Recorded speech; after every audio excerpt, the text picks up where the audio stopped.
I'm trying to create a North Coast 500 alternative. It would have rideable gravel, turn up and go ferries, so it would only be for cyclists, and it would explore Scotland's stunning west coast. Over the last 2 years, I've been plotting and riding the sections involved. It's not ready yet, I don't even have a name, but it's coming together. The 4-day ride in this video fills in the last remaining gap in my planning. I've left the hardest until last.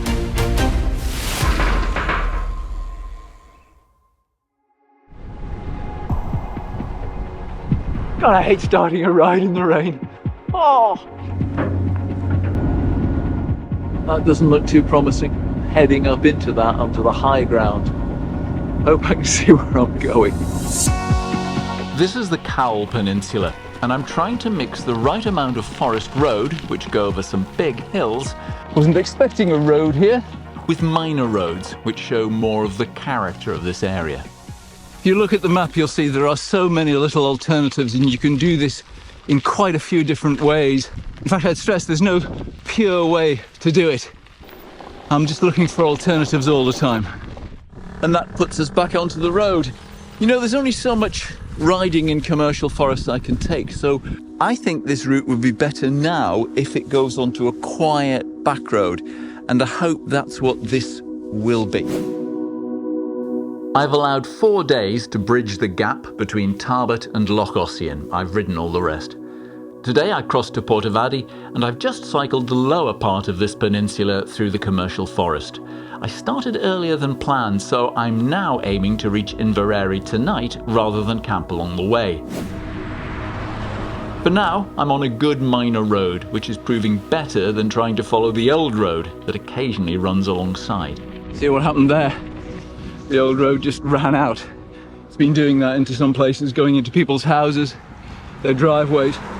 There's a kind of a footpath down there, but I wouldn't really want to be on that. It's not the most interesting road, but it passes through some nice villages like Stracha, where the traffic increases. This section has very few options and proved difficult to plan. The road's been getting steadily busier, which is why I'm wearing the fluorescent thing, but let me explain why I have agonized over the next section. Imagine this bin, this is the peninsula, and there's been several ways we could have come up here. We came up the middle to begin with, and then sort of veered off down towards the coast. At the top, there is a big block of impenetrable mountains. Now, you can go around this way, apparently off-road, but there are two big downsides with that.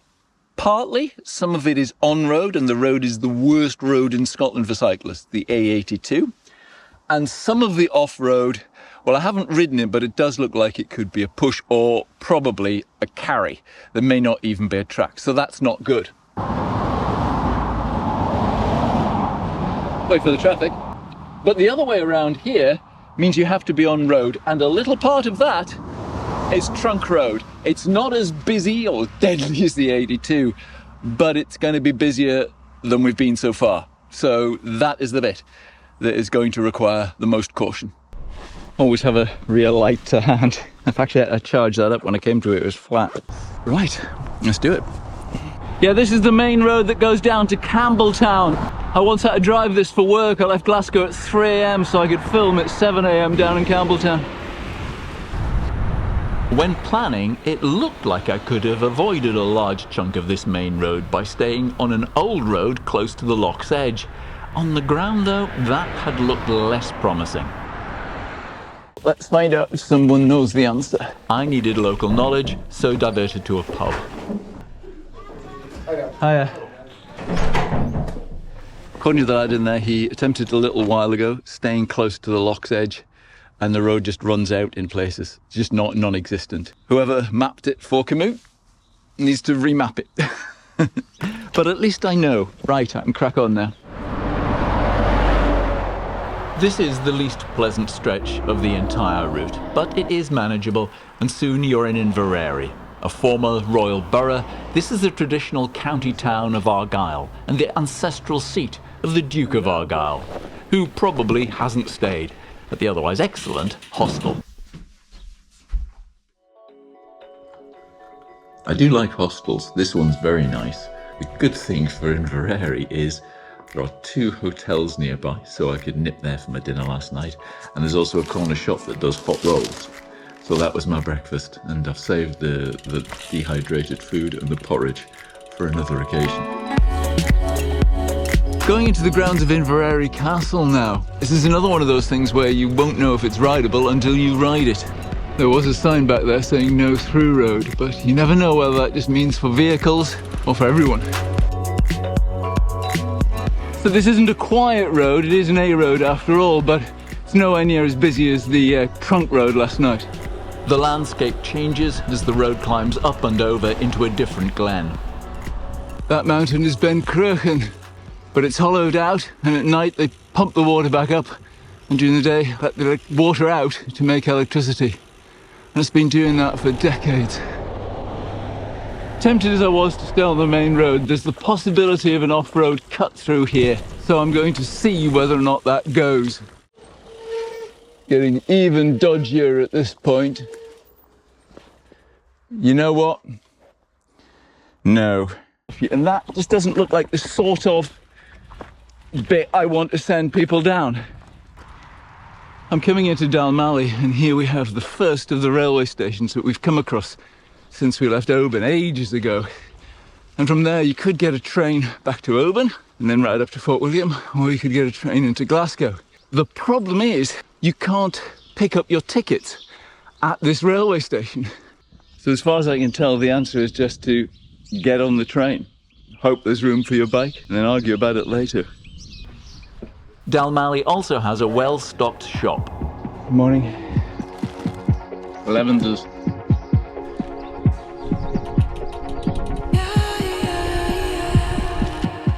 Soon we leave the big roads behind and head into one of my favourite glens, gorgeous Glen Lyon. As well as being a spectacular glen, the great thing about this road is that sat-navs don't seem to want to send vehicles down this way. It's very wibbledy-wobbledy, and it's not that much shorter than going on the main road. I've done it a few times and I really like it. Just stepped off the bike to take that shot, and look. I mean, you've got loads of camping spots all the way up and down here. I think they're probably used either as take-outs and put-ins, kayakers, or used by fishermen. But there's a section today that I think is new since I did it. They've put in some new forestry roads, so I'm going to see if that's a more interesting option.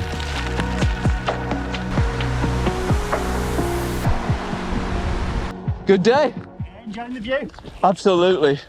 I'll go one way, you can go the other. So not exactly unknown as a touring route. Nothing on this entire route of mine is unknown. It's all very well known. That is the Bridge of Ogle. All I'm trying to do is link a few things together into a bigger tour.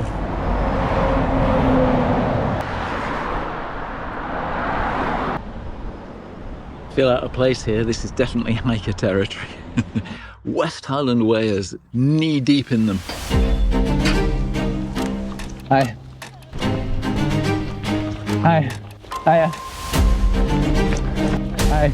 So how many people have you counted today, Doris? Hiya. Hi. Hello. The West Highland Way is like the North Coast 500. The sheer numbers detract from the original experience. Thank you very much. My hope is a cycle-only route will spread the impact and improve that experience for gravel bike tourists. And that is where we leave the West Highland Way and head off towards Glen Lyon.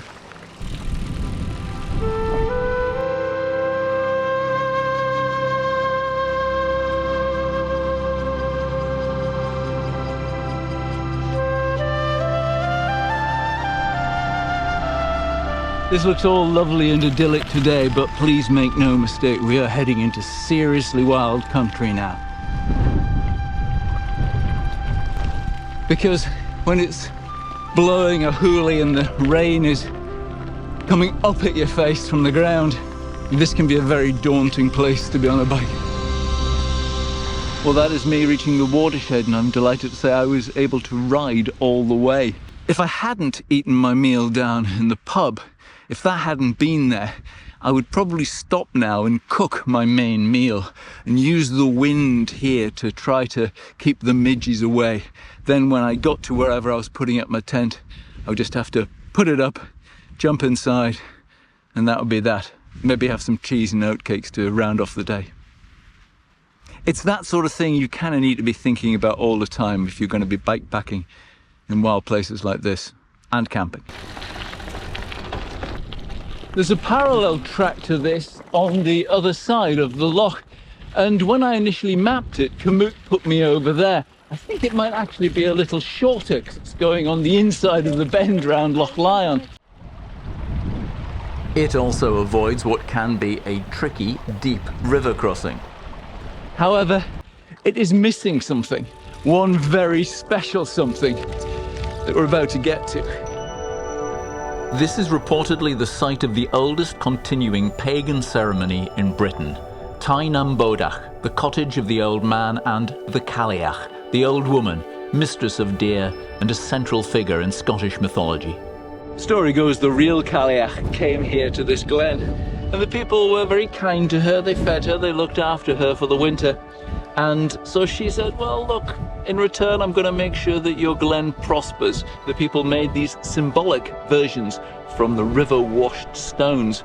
And every winter they get tucked up in their house, in their cottage, and they come out at spring at the Beltane festival. I've heard recently that people have been laying things on the Cailleach herself, or even lighting little fires, which strikes me as slightly disrespectful. When you look around you and you are in quite such a wild place, I would have thought it would be sensible to be kind to the Cailleach so that she will be kind to you.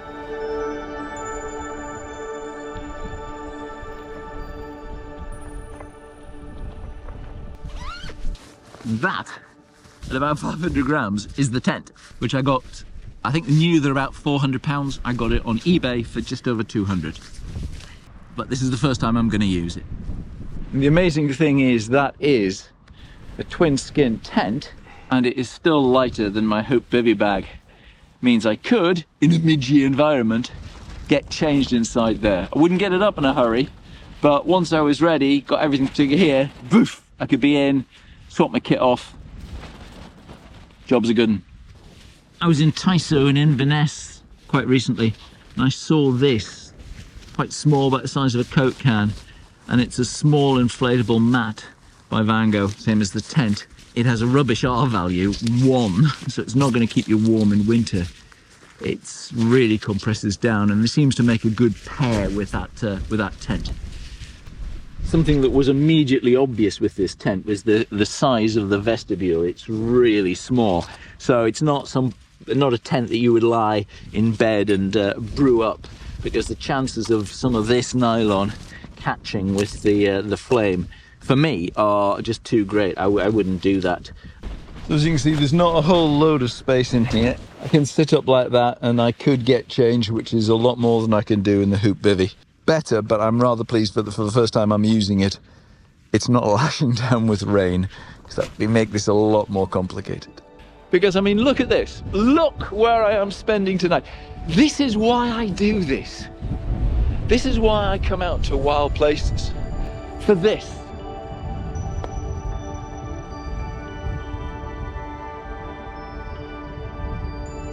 I'm almost lost for words. It chokes me up, the sheer beauty that you get in a place like this.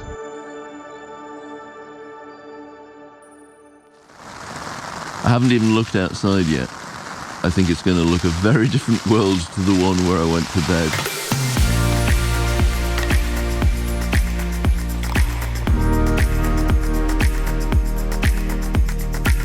Morning, little family.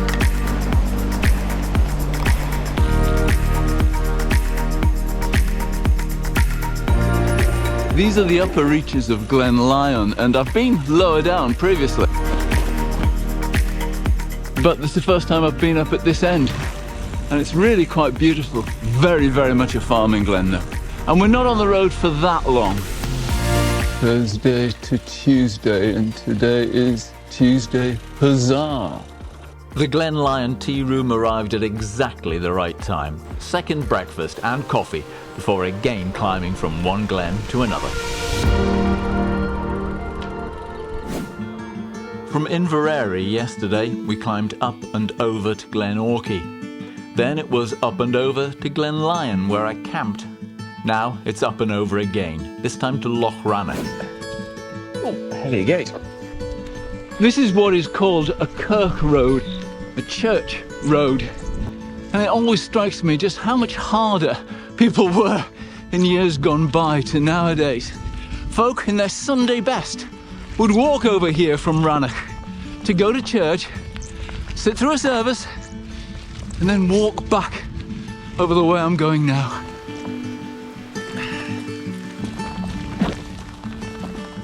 Can you hear that? It's the 3rd of June, and these are hailstones. As with all this trail, that route up here was rideable. Not with my legs, however, but with yours, maybe you could. You can see it. It's definitely doable, and it's not one where you actually have to carry. Meet me down by the water. Escape the crowd so we can be alone. 'Cause lately days are feeling shorter. Before we know it, the summer will have gone. But I know somewhere we can go. I'm a full day ahead of schedule, and this weather is helping me decide what to do. Can you see this? I am rushing to get the drone put away before it gets completely and utterly ruined by these hailstones. Great. To dry out the drone and my other stuff, I'm going to spend tonight in a hotel in this glen. That will give me a short day tomorrow, so more filming time. It also means I can spend today finding an interesting route through the historic forest that lies ahead.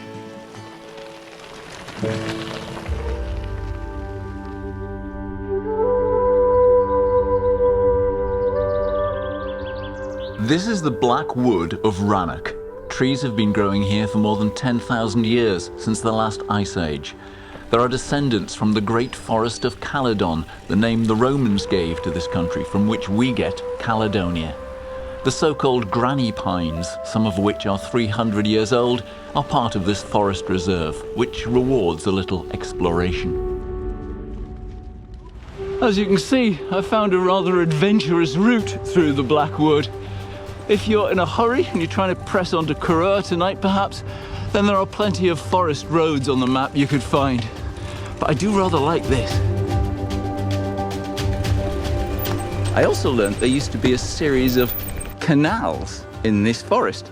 They dug them, flooded them, and were going to use them as a way to float the timber out of here, down the loch, and then into the River Tay. Didn't really work too well because the logs all got jammed part way down. But you can still see the canals, although they are rather overgrown. And imagine having a tree named after you. This is Gunnar's tree, named after Gunnar Godwin, who inspired the designation of the Blackwood as a forest reserve in 1975 to secure the future of this historic forest.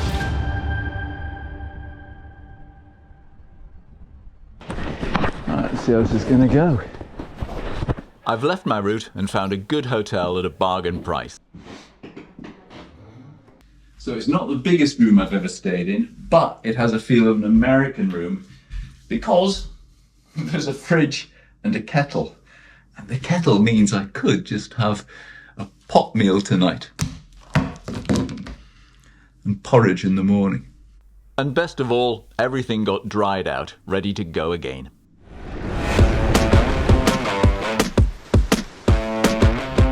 Heck of a headwind raging down Loch Rannoch there. And now hailstones again in June.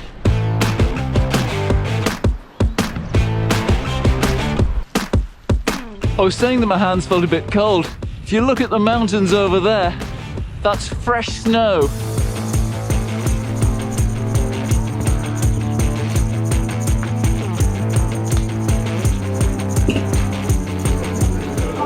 Just wait, fancy.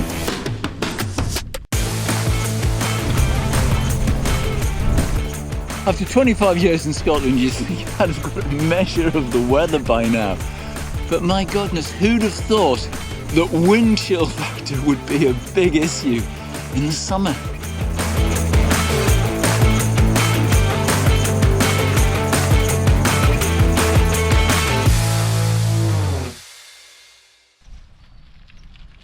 So in what feels like the middle of nowhere, in what is quite clearly a desolate spot, you come across this building. Curragh Old Lodge, built as a shooting lodge early in the 1800s at 1,700 feet above sea level. It was a substantial building with enclosed courtyard and stables, the highest shooting lodge in Scotland. Despite little evidence, stories persist that it was an isolation hospital for troops gassed in the First World War. Isolated it certainly was, although to a degree that is changing. Because nowadays a lot of people must see this. Because this route, this bit of the route, is popular with bikepackers. It's the Badger Divide, it's probably the Great North Trail, and Tourist Moor. I'm pretty sure GB Duro came this way. And probably a few others as well. This track sees an awful lot of two-wheel traffic nowadays. But as you can see, it's not exactly the M1. Long before those, it was the original Road to the Isles, a major artery in the network of drove roads for cattle. My crossing from Loch Rannoch to Loch Ossian will be the last on this journey. This may sound completely perverse, but there's something absolutely right about riding a place like this in these conditions. Blazing sunshine just wouldn't seem to fit. I mean, I might be able to feel my finger ends, but you know, but the aesthetics are better like this.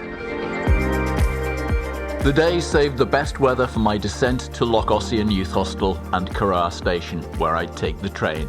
I've previously ridden the section of my route from here back to Fort William. You can find links to all the videos I've made on the planning rides in this video's description. So I now know how I would like this route to look.